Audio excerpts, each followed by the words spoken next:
अस्सलाम वालेकुम। आप देख रहे हैं लर्न विद ईगल स्टार। तो मैं आपके सामने हाजिर हुआ हूँ बायोलॉजी के लेक्चर के साथ। जैसे कि हमने इस चैप्टर में पढ़ा है डाइजेशन के बारे में। जो डाइजेशन का प्रोसेस होता है वो 5 स्टेप्स पर मुश्तमिल होता है।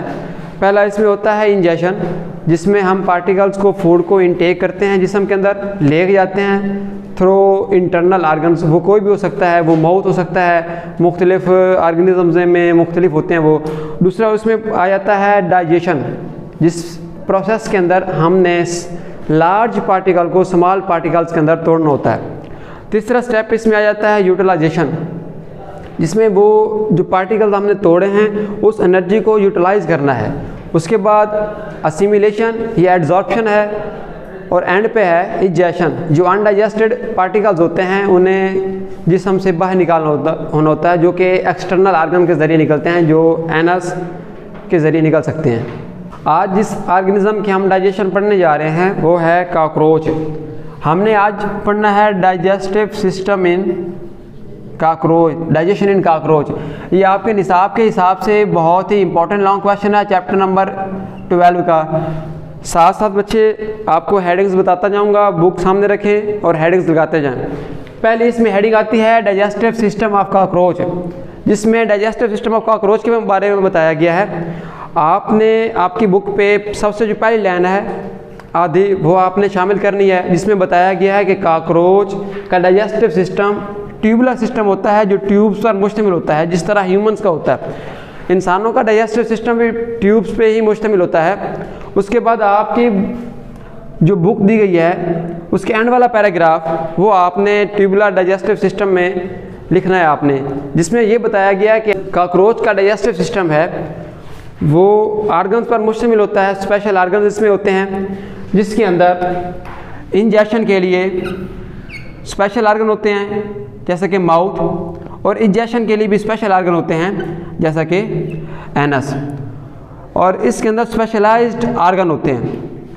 उसके बाद हम चलते हैं इसके पार्ट्स की तरफ। इसको गट्स भी बोलते हैं हम। इसके मेन 3 गट्स हैं, फोर गट, मिड गट और थर्ड वन है हाइंड गट।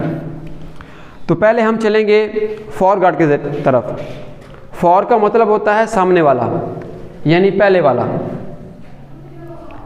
इसके अंदर जो ऑर्गन्स इन्वॉल्व होते हैं सबसे पहले है mouth cavity, pharynx, crop and gizzard. Mouth cavity ये सारे इंजेक्शन में इन्वॉल्व होते हैं, जिसके ज़रिए खुराक को इंजेस्ट किया जाता है। और माउथ के अंदर खुराक पार्शली डाइजेस्ट भी होती है। पार्शली डाइजेस्ट का मतलब ये होता है कि आधी डाइजेस्ट होती है। वो क्यों होती है?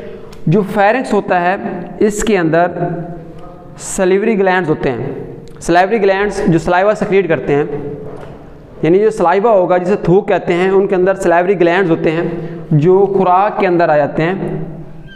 माउथ के अंदर आने के साथ खुराक के अंदर घुस जाते हैं। वहाँ पे खुराक को वो पार्टली डाइजेस्ट कर लेते हैं, यानी आधा डाइजेस्ट कर लेते हैं।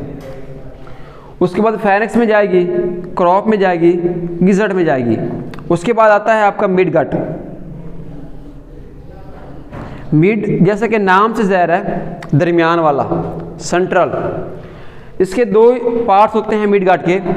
पहला है मेसेंट्रल स्टमक, इसे मेसेंट्रल ट्यूब भी कहते हैं, और दूसरा है हिपैटिक काइकी। इसे सीकी भी बोला जाता है और इसे काइकी भी बोला जाता है, आपने कंफ्यूज नहीं होना। सीकी और काइकी एक ही लफ्ज़ के तौर पे इस्तेमाल होते हैं। हिपैटिक यहाँ पे इस्तेमाल हुआ है। हिपैटिक का मतलब होता है रिलेटेड टू लीवर। बायोलॉजी की ज़बान में हिपैटिक का मतलब होता है जिगर के मुतल्लिक। जिस तरह आप पढ़ते हैं कार्डिएक, कार्डिएक का मतलब होता है दिल के मुतल्लिक, इस तरह हिपैटिक का मतलब होगा जिगर के मुतल्लिक। उसके बाद है थर्ड वन हाइंड गट।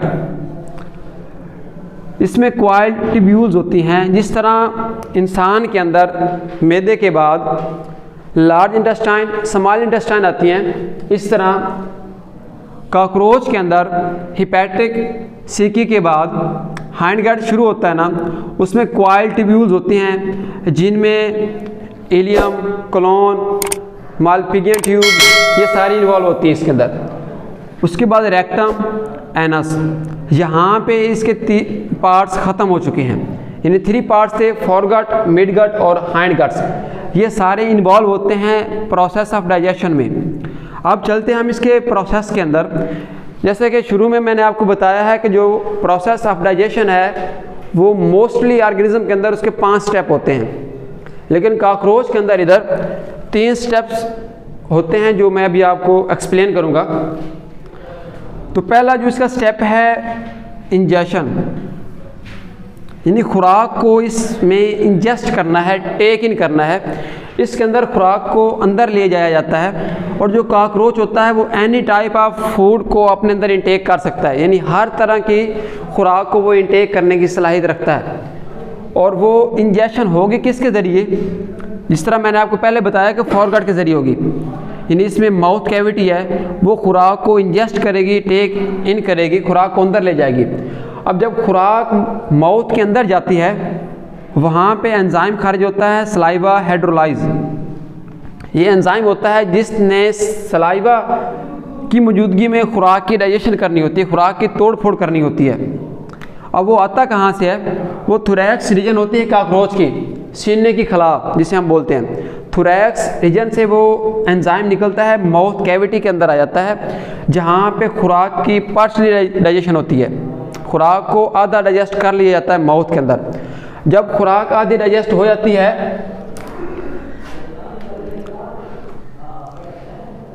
ये डायग्राम आपको नज़र आ रही है, माउथ कैविटी में खुराक आई, ये थोरैक्स रीजन है जहाँ से सलाइवरी हाइड्रोलाइज एंजाइम आएगा माउथ के अंदर, फेरिंक्स के अंदर, यहाँ पे उसने खुराक को पार्शली डाइजेस्ट करना है। फेरिंक्स से जाती है खुराक क्रॉप के अंदर और क्रॉप से जाती है गिज़र्ड के अंदर, चंक बाय चंक करके, नवाला करके, यानी लोथड़े के ज़रिए, डायरेक्ट सीधा नहीं जाएगी, टुकड़े टुकड़े करके जाती है गिज़र्ड के अंदर। यहाँ पे हमारा इंजेक्शन का प्रोसेस मुकम्मल हो जाएगा, यानी सलाइवरी हाइड्रोलाइज एंजाइम जो होगा खुराक को नामुकम्मल तौर पे डाइजेस्ट करता है और नामुकम्मल डाइजेस्टेबल खुराक जो होती है वो क्रॉप और गिज़र्ड के अंदर आ जाती है। उसके बाद हमारा स्टेप शुरू होता है डाइजेशन का। बेसिकली डाइजेशन का मतलब भी हजम करना होता है, तोड़ फोड़ करना, बड़े पीसेस को छोटे पीसेस में कन्वर्ट कर देना। तो वो जो डाइजेशन का प्रोसेस होता है मुकम्मल तौर पे कंप्लीटली जो खुराक है वो डाइजेस्ट होती है मिड गट के अंदर, यानी जब खुराक गिज़र्ड से क्रॉप से गिज़र्ड की तरफ आएगी और गिज़र्ड से मिड गट की तरफ आती है। मिड गट में 2 चीज़ें आपको बताई थी, एक हिपैटिक काइका है और दूसरा है मेसेंट्रल ट्यूब्स, जो मिड गट का सेंटर के तौर पे जाना जाता है। हिपैटिक काइका जो होता है ये एंजाइमेटिक सिक्रीशन का जिम्मेदार होता है, इसने एंजाइम्स खारिज करने होते हैं जिन्होंने मेसेंट्रल ट्यूब्स के अंदर मुकम्मल तौर पे, यानी मिड गट के अंदर मुकम्मल तौर पे खुराक की डाइजेशन करनी होती है। यहाँ पे खुराक मुकम्मल तौर पे डाइजेस्ट हो चुकी है। इंजेक्शन के प्रोसेस के अंदर यानी माउथ के अंदर जो हमारा फोरगट था वहाँ पे खुराक पार्शली डाइजेस्ट हुई है, जबकि डाइजेशन के प्रोसेस में यानी मिड गट के अंदर खुराक मुकम्मल तौर पर डाइजेस्ट हो चुकी है। अब क्या होता है कि जो खुराक के पार्टिकल्स डाइजेस्ट नहीं हो सकते, इनडाइजेस्टेड पार्टिकल्स होते हैं खुराक के अंदर, वो अब चले जाते हैं आपके हाइंड गट में, यानी जो खुराक मुकम्मल तौर पर डाइजेस्ट हो चुकी है वो मिड गट के अंदर थी, उसे ही यूटिलाइज कर लिया जाता है, उसकी एब्जॉर्प्शन होती है, एनर्जी के तौर पर उसे स्टोर कर लिया जाता है और उसी को एनर्जी रिक्वायरमेंट्स पूरा करने के लिए कॉकरोच इस्तेमाल कर लेता है। ये जो भी ऑर्गेनिज्म है डाइजेस्टेबल फूड को एनर्जी के तौर पे इस्तेमाल कर लेता है। अब जो खुराक डाइजेस्ट नहीं हुई होती वो चली जाती है कॉकरोच के अंदर हाइंड गट में। हाइंड गट में इसमें मालपिजियन ट्यूब्यूल्स जो शामिल हैं, इसमें इलियम है, कोलोन है, जिस तरह हमारे अंदर स्मॉल इंटेस्टाइन, लार्ज इंटेस्टाइन शामिल होती हैं। और डाइजेशन के प्रोसेस में जो अनडाइजेस्टेबल खुराक होती है, ये पार्टिकल्स होते हैं, वो थ्रू एनस, एक स्पेशलाइज्ड ऑर्गन होता है, जिस तरह इंसान के अंदर एनस होता है, उसके ज़रिए वो कॉकरोच के जिस्म से बाहर निकल जाती है। तो इस तरह हमारा आज डाइजेशन सिस्टम ऑफ कॉकरोच का लॉन्ग क्वेश्चन मुकम्मल हुआ। थोड़ा सा रिव्यू आपको मैं देता हूँ, शॉर्ट रिव्यू की तरफ चलते हैं।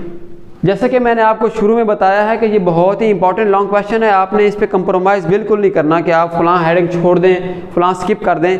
ये जो मैंने आपको हेडिंग्स लगाई हैं ये बहुत ही इंपॉर्टेंट हैं, अगर बोर्ड में ये आप करके आएंगे तो आपका नंबर वो नहीं काटेंगे। तो सबसे पहले आपने डाइजेस्टिव सिस्टम ऑफ कॉकरोच की हेडिंग देनी है, जिसमें आपने बताना है कि इसका डाइजेस्टिव सिस्टम कैसे होता है। इंसानों की तरह इसका भी डाइजेस्टिव सिस्टम बड़ा स्पेशलाइज्ड होता है कि इनमें इंजेशन और इजेशन के लिए स्पेशलाइज्ड आर्गन होते हैं और डाइजेशन के लिए भी इनमें पार्टीशन मौजूद होती है। उसके बाद इसके कुछ पार्ट्स हैं, 3 पार्ट्स आपको बताया है मैंने, फॉर गट, मिड गट और हाइंड गट। आगे इनके मज़ीद पार्ट्स हैं, इनमें आर्गन शामिल होते हैं जो प्रोसेस ऑफ डाइजेशन में इन्वॉल्व होते हैं, यानी इंजेशन में इन्वॉल्व होते हैं। वो फॉरगट होता है जिसमें आपकी माउथ कैविटी, फेरेंक्स, क्रॉप, गिजट हैं। उसके बाद डाइजेशन होती है जो मिड गट के अंदर होती है, सेंट्रम स्टमक के अंदर और हिपैटिक काइकी के अंदर। उसके बाद इसकी इजेशन होती है, जो खुराक डाइजेस्ट नहीं हुई होती, वो पार्टिकल जिनको ये कॉकरोच का डाइजेस्टिव सिस्टम डाइजेस्ट नहीं कर चुका, वो इजेशन के लिए आगे जो आपका हाइंड गट है उसके अंदर चली जाती है, जिसमें आपके क्वाइल ट्यूब्यूल से होती हुई रेक्टम के अंदर कुछ देर के लिए स्टोर होती है और फिर एनस के ज़रिए बाहर निकल जाती है। उम्मीद करता हूँ कि आपको आज का लेक्चर पसंद आया होगा। अगर आपको समझ आई है तो हमारे YouTube चैनल को लाजमी सब्सक्राइब करें और बेल आइकन को प्रेस कर दें ताकि हर नई आने वाली वीडियो आप तक बआसानी पहुँच सके। शुक्रिया।